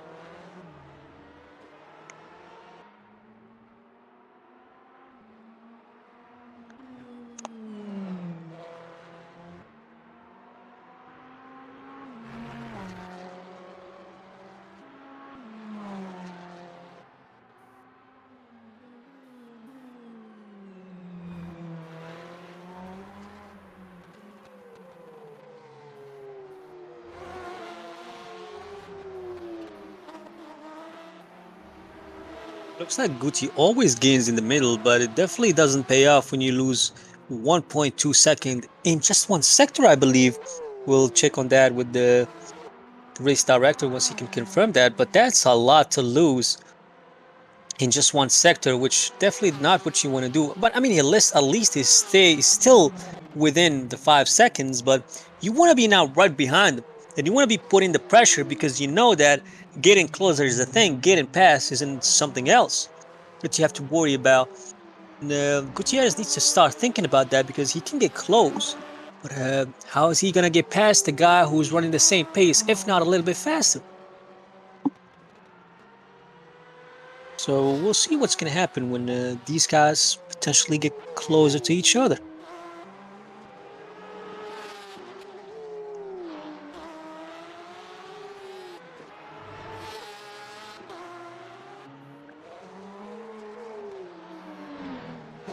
Looks like he's didn't lost his courage. Some reason I couldn't say that word, but that doesn't matter, because it's not important. What's important is that Dantella and Gutierrez are fighting for the lead. It's going to 4.7 seconds. Looks like Dantella slid off there. Cost him a tiny bit of time, but it's still good, because he knows that he got the upper hand on sector 2 against Gutierrez. So far, the positioning of the race stays still the same. Tony Talviti actually is now in the podium. Good, valuable points for Tony Talviti. He wants to be. I was just about to say, Matt Horst made another mistake and probably fell back a little bit from Thomas Holsel, because we got a yellow flag in sector 3, and Horst was slightly wide. Not sure which corner it was, but he lost about 3 seconds towards Holsel. He's not far away. He can definitely. Gutierrez is wow. Okay, I thought he did something, but he's 4.5 seconds now, going down to 3 seconds. Dantella needs to watch out. But going back to Horst, he's still within relatively closer time to Holsel, because we know Holsel could potentially, slip a corner, miss his breaking point maybe, and I think Horst knows that, in fact, it's not Tony Talviti this time. It's somebody the same caliber. So, not saying I'm not down playing the guys. So we can be clear. I'm just saying that he knows the same skill level and potentially, if not better, for Matt Horst because his performance now is perfect. In fact, even if he doesn't finish, and I'm sure he will, today he did so good. He should be proud about himself. That his performance was outstanding. That he could have held Tony for such a long time. Something like Lorenzo said, only Gutierrez could have done for the or did do actually for the past couple of races we had. So well done to Matt Horst. I hope he's proud about his performance today and keep pushing for the next race. He's got 3 more races. The next track is in Italy. Monza. Better get your pasta ready because we're gonna have a cracking race at Monza.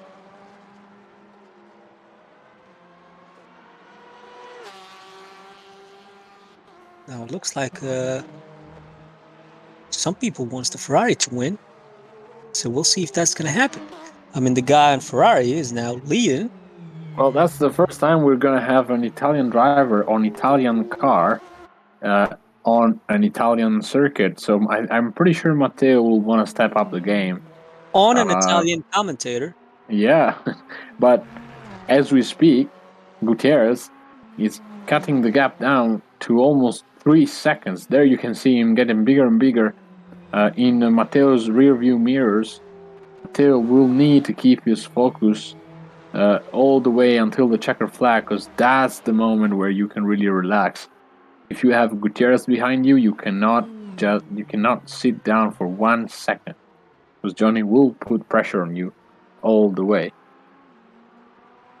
Well, let me tell you something. Even if you're faster and somebody's behind you, and it's potentially the last stage of the race, he will try to lunge you. He will try to outbrake you. He won't let you go away, even if you're faster, potentially speaking or theoretically speaking. So you don't want to let him get closer that much. You want to keep this 3 seconds, if not 2 seconds ahead, to not let him think about doing something that could possibly, it's the last lap. Possibly everything is allowed unless you don't crash the guy, but you can lunge him and get your elbows out, as they say. But you don't want to if you don't want that to happen, you want to stay ahead as much as possible and keep that gap bigger and bigger, and don't let it get so close. And that's what we see Dantella is doing right now. Is back to 4.5. In fact, he actually lost it again. So yeah, this race is nothing I can expect to what will happen next. We can see that Dantella is leading, but yeah, I'm trying to do reverse psychology so I don't ruin his race. I don't want to put him in a commentating curse, but nonetheless, the facts remains that Dantella is leading and potentially the winner of today. Probably the first Italian to win in this championship. Is that right, Lorenzo?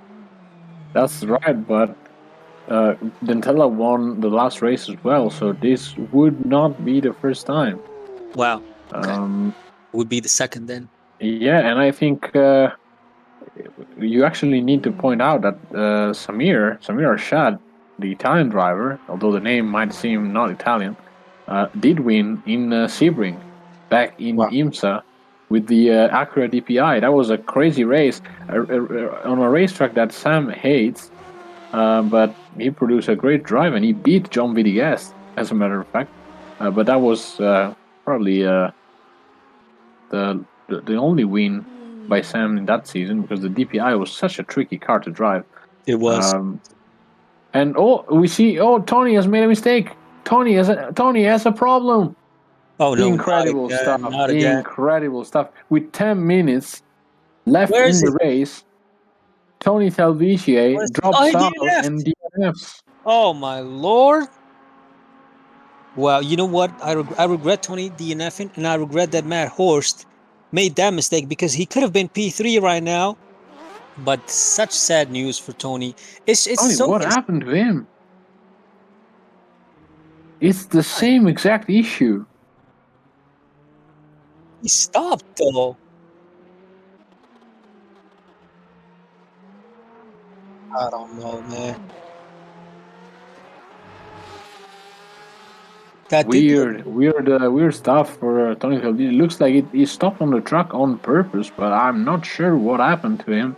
Must have been something important, because he was running in P3, and what a good result it would have been for him after all the bad luck. But that's not going to be the case now. Tony Calvillo drops out of the race, heart crushing DNF. 10 minutes to go, and that gives Holzel a great chance at a podium. But also, Matt Horst is now barely 3 seconds clear from Holzel, so Horst very much in contention for that P3. I told you Horst still something on his back. He was 6 seconds, he's now 3 seconds.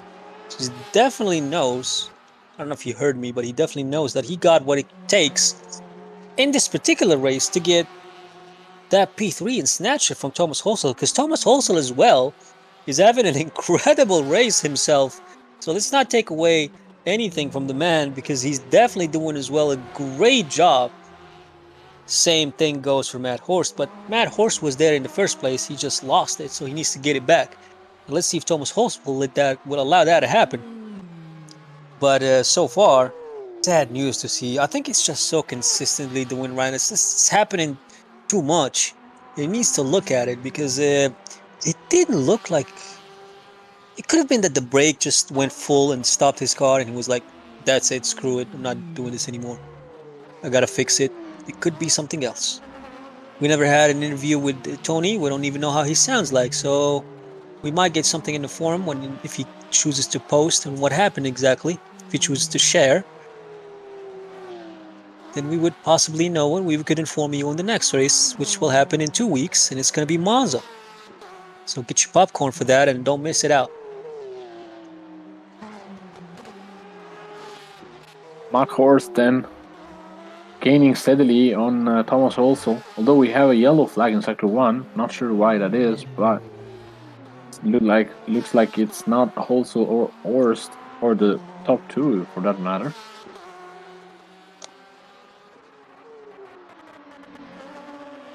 Now Gutierrez closing on Dantella very, very quickly indeed. The gap is now under 2 seconds. So Dantella just taking his sweet time, and that's not what you want to do with Gutierrez behind you. Absolutely not. I don't know what Dantella is doing right now. You should be pushing hard. You got 7 minutes. There's no reason to save your tires. There's no reason to be conservative anymore. Just let it out, unleash the beast, and go full out. Imagine you're qualifying or whatever. So I don't know what's going on with Dantella. Is he shocked that he's leading? That he was like, okay, I gotta. I'm pretty sure he is not shocked. I think this result is in line with what he expected, because he has been up to speed all weekend long, and he was also very quick in Detroit in qualifying. Then he couldn't make the race for a very strange issue, probably server-related issue.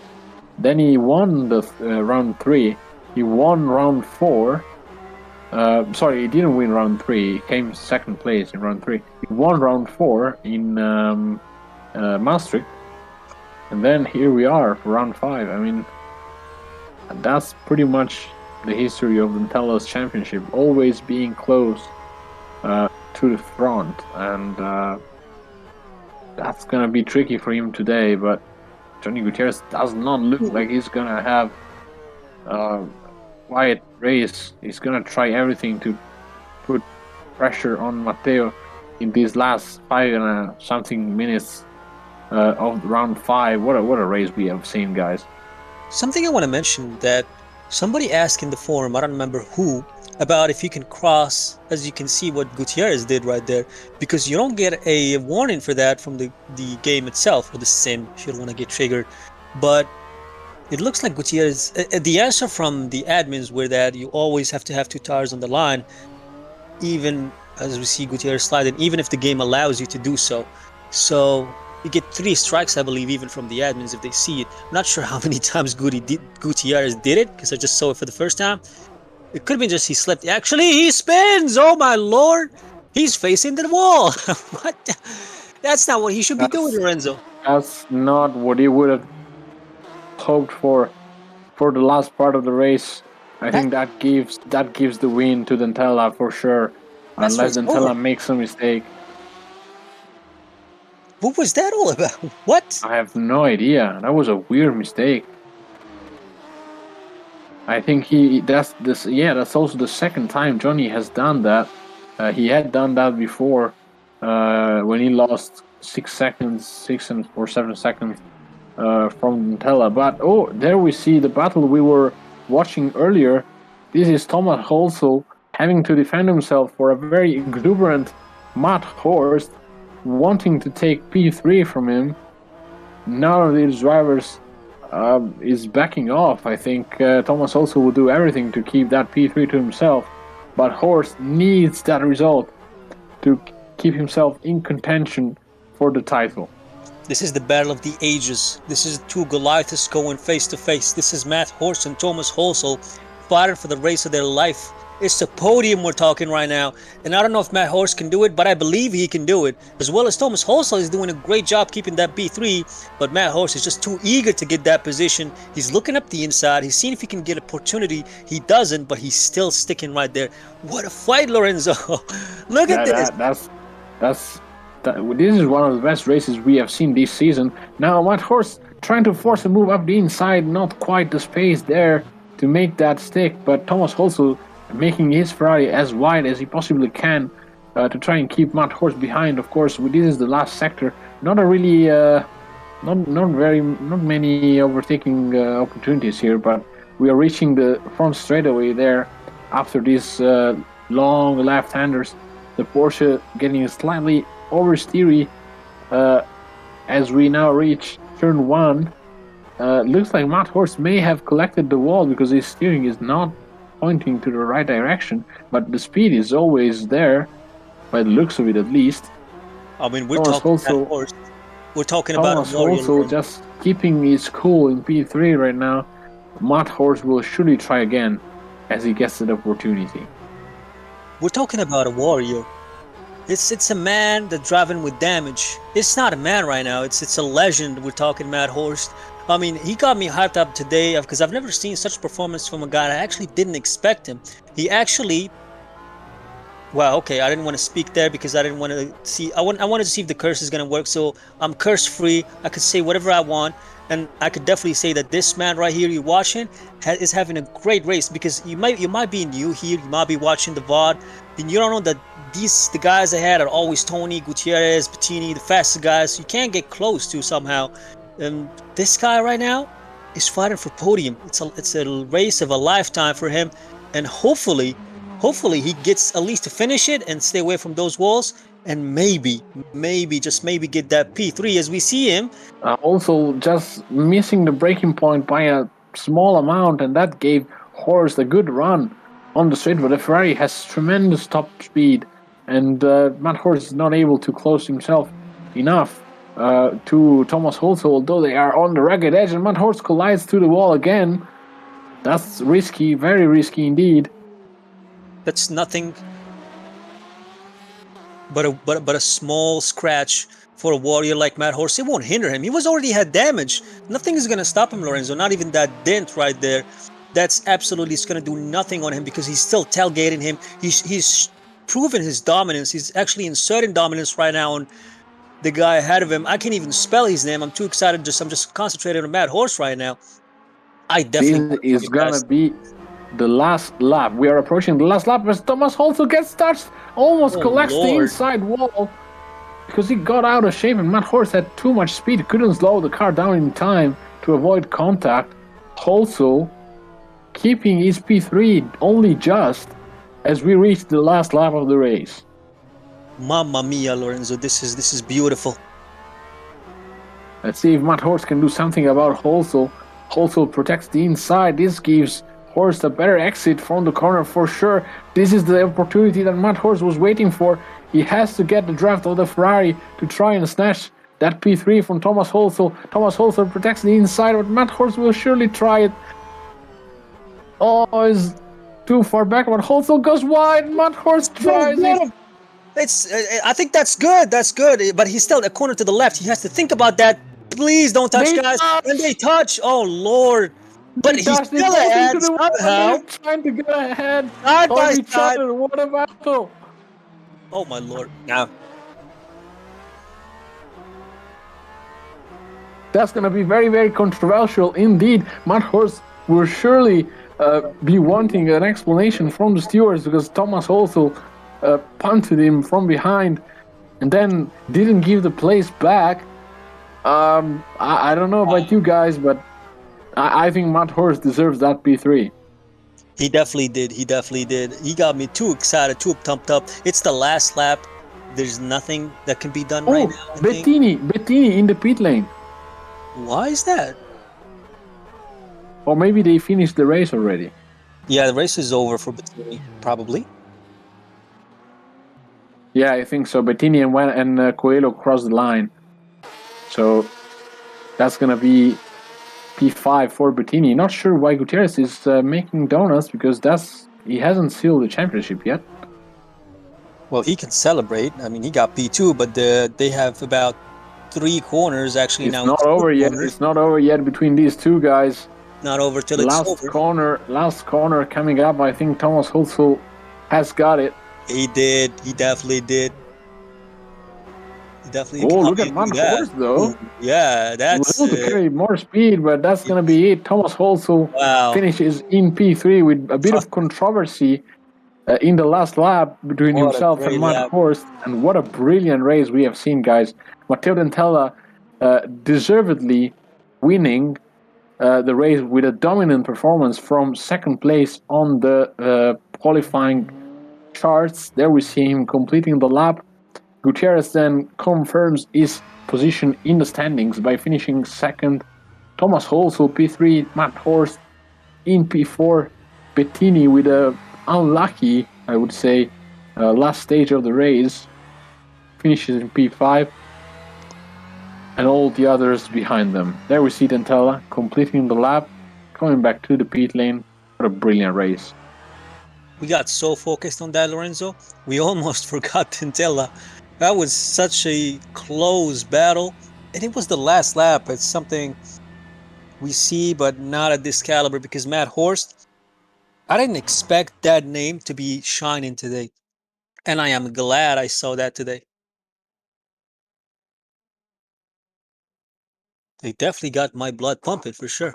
Oh, that was a high adrenaline race, that's for sure. Maybe, I don't know, this race might just be the best as Matteo Dentella completes 41 laps to win round 5 at Marina Bay. Johnny Gutierrez lines up in second. Thomas Olsel and Matt Horst third and fourth, although we might have to confirm that in a couple days when the stewards review the race. Bettini in P5 after a great performance in qualifying and a great start as well. He made a mistake and collected damage from a contact with the barriers. Ed Jones, a quiet race for Ed Jones, but good result in P6. Michael Lavelle scores a good chunk of points in P7. Didier Coelho then lines up in P8. Then we have Stephen Wenham, last but not least, in P9. Then, of course, the unluckiest of unluckiest, Tony Telviche, DNF once again.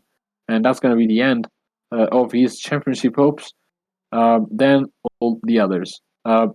Guys, it's been quite an amazing race. I would say a commentator's dream with all the adrenaline that we have had today. We will have, this is of course is the calendar, the past calendar, Pittsburgh, Detroit, Mid-Ohio, Maastricht, and Marina Bay already in the past. We'll now focus on the remaining 3 rounds of the championship. We will go to Europe at the Temple of Speed, the Italian circuit of Monza, built in 1922, so 100 years ago. That's weird to say, but Monza is 100 years old. Of course, 2 weeks' time from now, on the 13th of November, then we will head back once again, or twice, I should say, to the US for VIR and Circuit of the Americas for the last round. Stay with us, boys. It's going to be a huge adrenaline rush with the Matteo Dentella closing down on Johnny Gutierrez in the driving standings. So, yeah, battle is lining up to be even more fiery in the next races. Stay with us, boys. Sim Racing Online GTE Winter Series brought to you by eitharacingteam. Make sure to follow us on Discord and Instagram, and check simracingonline.co.uk. It's been an honor. I'm Lorenzo Di Menegildo. I'm joined by Nas, as always, and I will see you all in the next one.